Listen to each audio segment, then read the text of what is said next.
തദ്ദേശീയമായ ദൈവസങ്കല്പങ്ങളിൽ പരിമിതപ്പെട്ട് ജീവിച്ചിരുന്ന ഒരു പറ്റം മനുഷ്യർ വിവിധ ഗോത്രങ്ങളുടെ പ്രതിനിധികളായിരുന്നു. അതുകൊണ്ട് തന്നെ അവരുടെ ദൈവസങ്കല്പങ്ങൾ വ്യത്യസ്തമായിരുന്നു.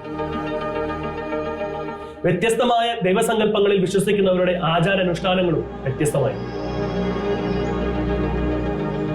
അങ്ങനെ തങ്ങളുടെ പരിമിതമായ ബുദ്ധിക്കപ്പുറം നിൽക്കുന്ന പ്രകൃതി പ്രതിഭാസങ്ങളെയെല്ലാം അവർ ദൈവമായി ആരാധിച്ചു. ഇടിയും മിന്നലും തീയും വായുവും ഒക്കെ അവരുടെ ദൈവസങ്കല്പങ്ങളിൽ ഇടം പിടിച്ചു. ലോകത്തിൽ ഇന്ന് നിലവിലുള്ള സംസ്കരിക്കപ്പെട്ട എല്ലാ മതവിശ്വാസങ്ങളും സംഘടിത രൂപം കൈവരിക്കുന്നതിന് മുൻപ് ഇങ്ങനെയൊക്കെ തന്നെയായിരുന്നു. അനാചാരങ്ങളും അന്ധവിശ്വാസങ്ങളും കൊടികുത്തി വാണിരുന്ന വിശ്വാസപരമായ ഇരുണ്ട കാലഘട്ടങ്ങളായിരുന്നു അങ്ങനെ.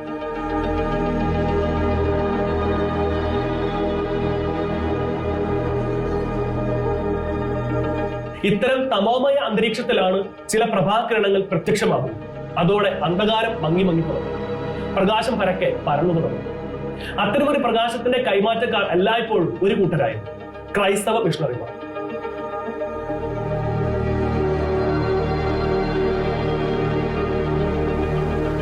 പ്രത്യക്ഷത്തിൽ മറ്റു ചില ലക്ഷ്യങ്ങളായിരിക്കും അവരെ അജ്ഞാതമായ വൻകരകളിലേക്ക് അതിസാഹസികമായ യാത്രകൾ നടത്തുവാൻ പ്രേരിപ്പിച്ചിട്ടുണ്ടാവുകയെങ്കിലും അതിന് സമാന്തരമായി സംഭവിച്ചത് ക്രിസ്തീയവൽക്കരണം തന്നെയായി.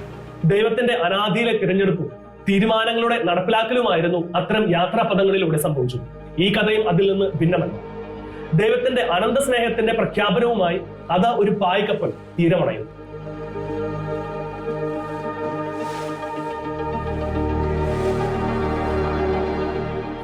പിന്നെ അവിടെ പിറന്നത് ഒരു ചരിത്രമായി. ഇന്നത്തെ ഹിസ്റ്ററി റൂളർ എപ്പിസോഡിലേക്ക് ഏവർക്കും സ്വാഗതം.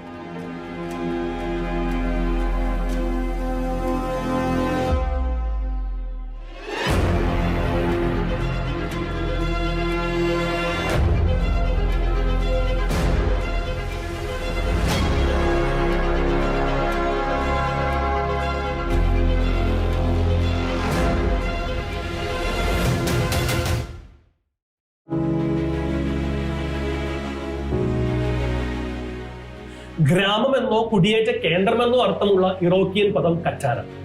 കാനഡ എന്ന പദം ഉത്ഭവിച്ച് അതിൽ നിന്നാണ്. 1545 മുതൽ യൂറോപ്യൻ പുസ്തകങ്ങളിലും മാപ്പുകളിലും സെന്റ് ലോറൻസ് നദിക്കരയിലുള്ള ചെറിയ പ്രദേശത്തെ കാനഡ എന്ന് വിളിക്കുവാൻ ആരംഭിച്ചിരുന്നു.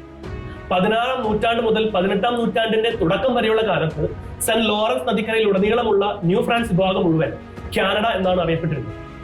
1791 മുതൽ ഈ പ്രദേശം അപ്പർ കാനഡ എന്നും ലോവർ കാനഡ എന്നും വിളിക്കപ്പെട്ട 2 ബ്രിട്ടീഷ് കോളനികളാണ്. പല പല കാലഘട്ടങ്ങൾ പിന്നിട്ട് 1982 എത്തിയപ്പോഴേക്കും രാജ്യത്തെ കുറിക്കുവാൻ കാനഡ എന്ന പേര് മാത്രം പരാമർശിക്കപ്പെടുകയും ചെയ്തു. ഇന്ന് വടക്കേ അമേരിക്കൻ ഭൂഖണ്ഡത്തിലെ ഒരു രാജ്യമാണ് കാനഡ, ഒരു വികസിത രാജ്യം.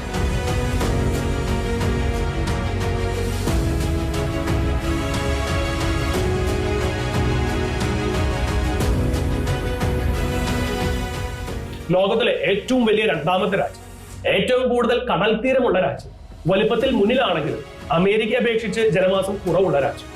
മറ്റു പല രാജ്യങ്ങളും എന്നതുപോലെ കുടിയേറ്റം വഴി രാജ്യത്ത് ക്രൈസ്തവ വിശ്വാസം ആഴപ്പെട്ട ഭൂമികയാണ് കാനഡയിൽ. ചരിത്രമനുസരിച്ച് കാനഡയിലേക്ക് വന്ന ആദ്യത്തെ റോമൻ കത്തോലിക്കർ ഫ്രഞ്ചുകാരായിരുന്നു. 17-18 നൂറ്റാണ്ടുകളിലായി സെന്റ് ലോറൻസ് താഴ്വര കേന്ദ്രീകരിച്ചായിരുന്നു ഫ്രഞ്ചുകാർ താമസമാക്കിയത്. ഇതോടെയാണ് കത്തോലിക്ക മതം കാനഡയുടെ സാമൂഹിക ജീവിതത്തെ മുഴുവൻ സ്വാധീനിക്കുന്ന അവിഭാജ്യ ഘടകമായി മാറി. കാനഡയിലെ അറ്റ്ലാന്റിക് പ്രവിശ്യകൾ, പ്രാഥമികമായി Nova Scotia, New Brunswick, Prince Edward Island, Newfoundland, ക്യുബക്കിലെ ഗ്യാസ്പ പെനിൻസുല എന്നിവിടങ്ങളിൽ നിന്നുള്ള തദ്ദേശീയ ജനവിഭാഗമായ മിക്മാക്കുകളാണ് ആദ്യമായി ക്രിസ്തുമതം സ്വീകരിച്ചത്. മൃഗങ്ങളുടെ അസ്ഥികൾ, ആനക്കൊമ്പ്, മുടി, തോൽ എന്നിവയിൽ നിന്ന് കരകൗശല വസ്തുക്കളും ആയുധങ്ങളും നിർമ്മിക്കുന്നതിൽ വിദഗ്ധരായിരുന്നു ഇക്കൂട്ടർ. മിക്മാക്കുകളുടെ തലവനായിരുന്നു മെമ്പാർട്ടോ. 1610 ജൂൺ 24 സ്നാപയോഹന്നാന്റെ തിരുനാൾ ദിനത്തിലാണ് മെമ്പാർട്ടോ മാമോദിസ സ്വീകരിച്ചതെന്ന് കരുതപ്പെടുന്നു. അദ്ദേഹത്തോടൊപ്പം കുടുംബത്തിലെ 20 പേരും അന്നേ ദിവസം മാമോദിസ സ്വീകരിച്ചു. ഫാദർ ജോസഫ് ലാഷെ എന്ന ഫ്രഞ്ച് മിഷണറിയാണ് ഈ കർമ്മം നടത്തിയത്. ജ്ഞാനസ്നാനത്തിന് ശേഷം അവരെല്ലാം പുതിയ പേരുകൾ സ്വീകരിച്ചു. മെമ്പാർട്ടോ ഹെൻറിയായി. ഭാര്യ മക്കളുടെയും പേരുകൾ യഥാക്രമം മേരി എന്നും മാർഗരറ്റ് എന്നുമായി. മക്കൾ ലൂയിസ്, ഫിലിപ്പ്, പോൾ എന്നീ പേരുകൾ സ്വീകരിച്ചു. വരാനിരിക്കുന്ന ക്രിസ്തീയവൽക്കരണത്തിന്റെ ചെറിയ തുടക്കം മാത്രമായിരുന്നു ഇവയെല്ലാം. ഇവരിൽ നിന്നാണ് കാനഡയിൽ ക്രിസ്തീയതയുടെ ചെറു വിത്തുമുളച്ചത്. സ്കോട്ട് കനേഡിയൻ മിഷണറിയായ ജോൺ ഗഡിയാണ് കാനഡയിലെ ആദ്യകാല മിഷണറി. പ്രിസ്ബിറ്റേറിയൻ കുടുംബത്തിലാണ് അദ്ദേഹം ജനിച്ചത്. കാനഡയിലെ നോവ സ്കോട്ടിയയിലെ പിറ്റ്കവിൽ കുടിയേറിയതോടെയാണ് മിഷണറി ആകണമെന്ന ആഗ്രഹം അദ്ദേഹത്തിൽ ശക്തമായത്. സമൂഹത്തിൽ വേരുപാകിയിരുന്ന പലതരത്തിലുള്ള അനാചാരങ്ങളെയും അന്ധവിശ്വാസങ്ങളെയും ഉന്മൂലനം ചെയ്യുവാൻ ഗഡിയുടെ സുവിശേഷ പ്രവർത്തനങ്ങൾക്ക് കഴിഞ്ഞിട്ടുണ്ട്. അതിലൊന്നായിരുന്നു ഭർത്താവിന്റെ മരണശേഷം ഭാര്യയും മരിക്കണമെന്ന വിശ്വാസം. ഈ അന്ധവിശ്വാസത്തിനെതിരെ ഗഡി നിരന്തരം പോരാടുകയും അനേകം സ്ത്രീകളെ ഈ പ്രാകൃത ആചാരത്തിൽ നിന്ന് രക്ഷിക്കുകയും ചെയ്തു. ബൈബിൾ പുതിയ നിയമം വിവർത്തനം ചെയ്തതും അദ്ദേഹമായി. കാനഡയുടെ മണ്ണിൽ ആദ്യമായി വിശുദ്ധ കുർബാന അർപ്പിക്കപ്പെട്ടത് 1534 ജൂലൈ 7 സമുദ്ര പരിവേഷകനായ ജാക്കസ്വാ കാർത്തിയറിനോടൊപ്പം ഒരു ഫ്രഞ്ച് പുരോഹിതനാണ് ഗ്യാസ്പ് ഉപദ്വീപിൽ ദിവ്യബലി അർപ്പിച്ചത്.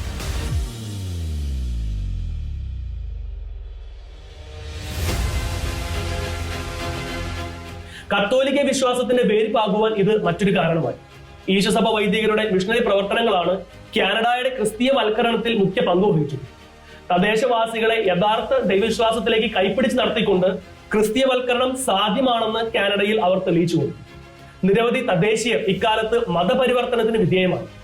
19-20 നൂറ്റാണ്ടുകളിൽ എത്തിയപ്പോഴേക്കും മതപരിവർത്തനം പൂർണ്ണമായി കഴിഞ്ഞിരുന്നു. 1860 മുതൽ 1960 വരെ കാനഡയിലെ ക്രൈസ്തവ വിശ്വാസം സംബന്ധിച്ചിടത്തോളം ഒരു പുഷ്കല കാലമായിരുന്നു. ക്രിസ്തീയ രാജ്യമെന്ന ലേബലിൽ കാനഡ അഭിമാനിച്ചിരുന്ന കാലം. ദൈവത്തോട് ചേർന്ന് ചിന്തിക്കുകയും ദൈവത്തോട് ചേർന്ന് പ്രവർത്തിക്കുകയും ചെയ്തിരുന്ന കാലം. 1867 ജൂലൈ 1 ലോകരാജ്യങ്ങളുടെ പട്ടികയിൽ പുതിയൊരു രാജ്യമായി പേര് ചേർക്കപ്പെട്ട ദിവസം മുതൽ ദൈവത്തിന് സമർപ്പിക്കപ്പെട്ട പാരമ്പര്യമാണ് കാനഡ പുലർത്തിപ്പോകുന്നത്.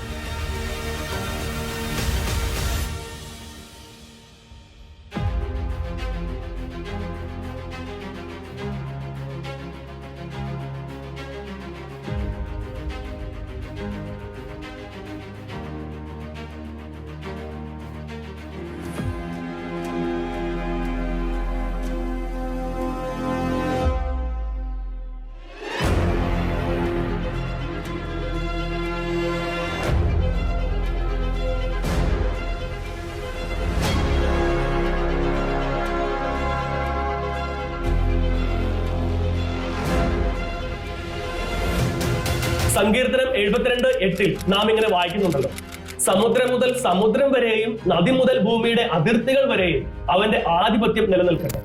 ഈ തിരുവചനത്തിന്റെ ആദിഭാഗമായ സമുദ്രം മുതൽ സമുദ്രം വരെയാണ് കാനഡ തങ്ങളുടെ മോട്ടോയായി സ്വീകരിച്ചിരിക്കുന്നത്. ദൈവത്തിന്റെ ആധിപത്യത്തിന് രാജ്യത്തെ സമർപ്പിച്ചു കൊടുത്ത പരിപൂർണ വിധേയത്വമാണ് ഇതിലൂടെ പ്രകടമായിരിക്കുന്നത്. കാനഡയുടെ ദേശീയ ഗാനവും അവരുടെ ദൈവസ്നേഹത്തിന്റെ ബഹിർസ്ഫുരണമാണ്. ഓ കാനഡ എന്ന് ആരംഭിക്കുന്നതാണ് ഈ ദേശീയ ഗാനം.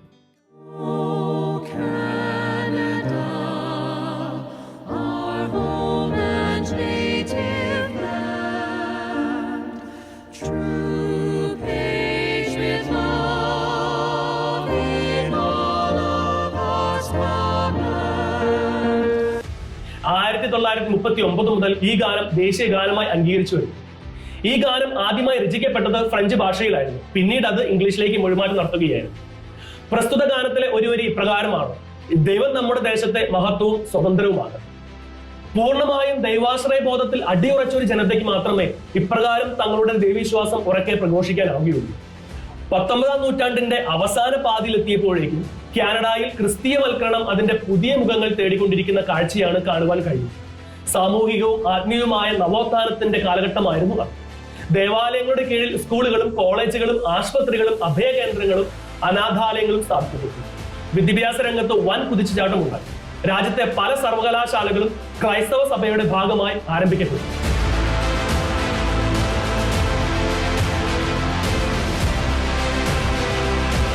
സാമൂഹികമായ പലതരം തിന്മകൾക്കെതിരെ ക്രൈസ്തവ സഭകൾ ഒന്നിച്ച് പോരാടി. വേശ്യാവൃത്തി, മദ്യപാനം, ഗാർഹിക പീഡനം എന്നിങ്ങനെ സമൂഹത്തിന്റെ ഭാഗമായി കഴിഞ്ഞിരുന്ന പല തിന്മകൾക്കുമെതിരെ ക്രൈസ്തവ സഭകളുടെ ഒന്നിച്ചുള്ള പോരാട്ടം ധാർമ്മിക മൂല്യങ്ങളിൽ അധിഷ്ഠിതമായ വ്യക്തി സാമൂഹിക ബന്ധങ്ങളെ രൂപപ്പെടുത്തുവാൻ തെല്ലുന്നുമല്ല സഹായിച്ചു. മതം പുലർത്തുന്ന വിശ്വാസങ്ങളും കാഴ്ചപ്പാടുകളുമാണ് സമൂഹത്തിന്റെ ധാർമ്മികതയുടെ അടിസ്ഥാനമായി വർത്തിക്കുന്നത്. ക്രിസ്തുമതത്തിന്റെ മാനവിക മൂല്യങ്ങൾ ഏതൊരു രാജ്യത്തും എന്നതുപോലെ കാനഡയുടെ ദർശനങ്ങളെയും രൂപപ്പെടുത്തിയെടുക്കുകയായി.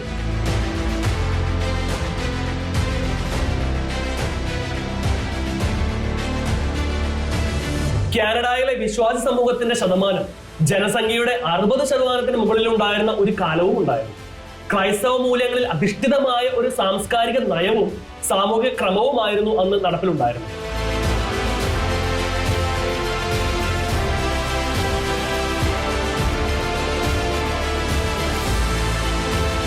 കാനഡയിലെ പബ്ലിക് സ്കൂളുകളിൽ എല്ലാ ദിവസവും രാവിലെ സ്വർഗസ്നായ പിതാവ് എന്ന പ്രാർത്ഥന ചൊല്ലിയാണ് ആരംഭിച്ചിരുന്നത്. 1980-കളിൽ ഞായറാഴ്ചകൾ പൂർണ്ണമായും കർത്താവിന്റെ ദിനമായി പ്രഖ്യാപിക്കപ്പെട്ടു. മതേതരത്വത്തെ പ്രതിരോധിക്കുന്നതിന്റെ ഭാഗമായിട്ടായിരുന്നു ഞായറാഴ്ചകളെ വിശുദ്ധ ദിവസമായുള്ള പ്രഖ്യാപിക്കുന്നത്. അന്ന് കച്ചവട സ്ഥാപനങ്ങൾ അടച്ചിടുകയും വിനോദങ്ങൾക്ക് ഒഴിവ് പ്രഖ്യാപിക്കുകയും ചെയ്തു. അതിവേഗത്തിലുള്ള ക്രൈസ്തവവൽക്കരണത്തിലേക്ക് കാനഡ സഞ്ചരിച്ചു തുടങ്ങുകയാണ്. നിരവധി വിശുദ്ധരെയും രക്തസാക്ഷികളെയും ലോകത്തിന് സമ്മാനിച്ച ഒരു രാജ്യം കൂടിയാണ് കാനഡ. കാനഡയുടെ ആദ്യത്തെ വിശുദ്ധ മേരി മാർഗരറ്റ് ദേ വില്ലിയാണ്. മരണത്തിന് ഏതാനും വർഷം പിന്നിട്ടപ്പോഴാണ് മേരിയുടെ ആത്മീയതയും ത്യാഗനിർഭരമായ ജീവിതം അംഗീകരിച്ചുകൊണ്ട് വത്തിക്കാൻ വാഴ്ത്തപ്പെട്ടവളായി പ്രഖ്യാപിച്ചത്. ജോൺ 23-ാമന്റെ കാലത്തായിരുന്നു വാഴ്ത്തപ്പെട്ടവളായി പ്രഖ്യാപിച്ചതെങ്കിൽ ജോൺ പോൾ 2-ാമൻ മാർപ്പാപ്പയുടെ കാലമായ 1990 വരെ കാത്തിരിക്കേണ്ടി വന്നു മേരിയെ വിശുദ്ധിയായി പ്രഖ്യാപിക്കുന്നു.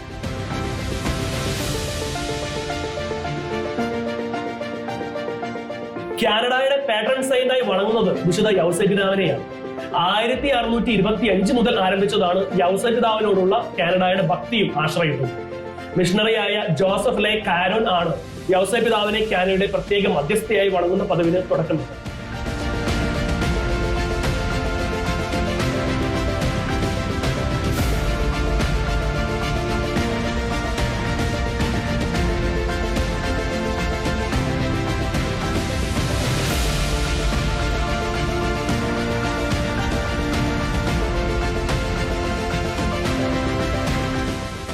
തുടർന്ന് കാനഡയിൽ ആരംഭിച്ച പല മിഷണറി പ്രവർത്തനങ്ങളും അപ്പസ്റ്റോളിക് മിഷണറികളും യൗസേപ്പ് പിതാവിനെ മാധ്യസ്ഥം യാചിച്ചുകൊണ്ടാണ് ആരംഭിച്ചത്.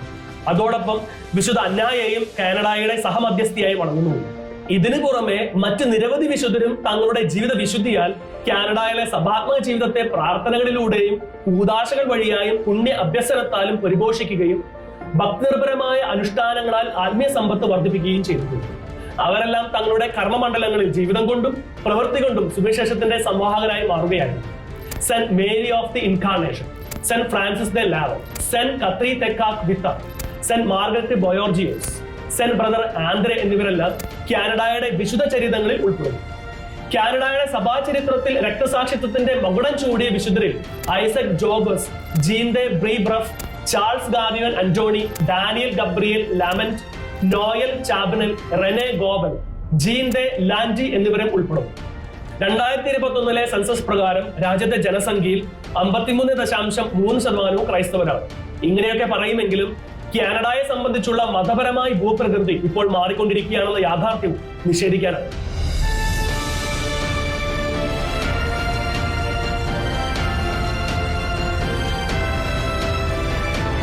കനേഡിയൻ സെൻസസും പ്യൂ റിസർച്ച് സെന്ററിന്റെ റിപ്പോർട്ടുകളും ഇതിലേക്കാണ് വിരൽ ചൂണ്ടുന്നത്.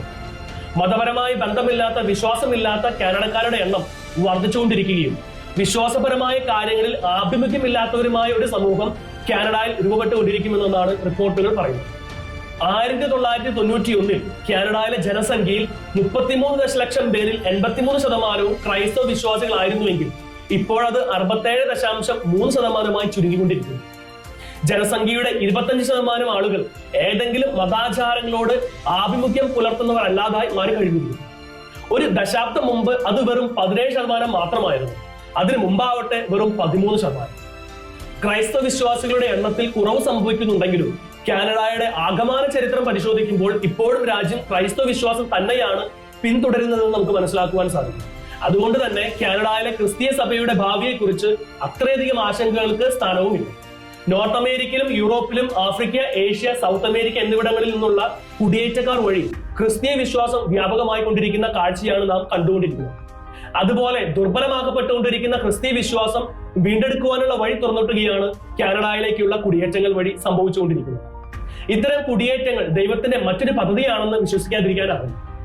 കുടിയേറ്റങ്ങൾ വഴി കാനഡയിൽ സംഭവിച്ചുകൊണ്ടിരിക്കുന്ന വിശ്വാസ നവീകരണങ്ങളെ കുറിച്ച് പറയുമ്പോൾ സീറോ മലബാർ സഭയുടെ പ്രാധാന്യവും പ്രസക്തിയും ചർച്ചയ്ക്ക് വിധേയമാക്കേണ്ടതുണ്ട്.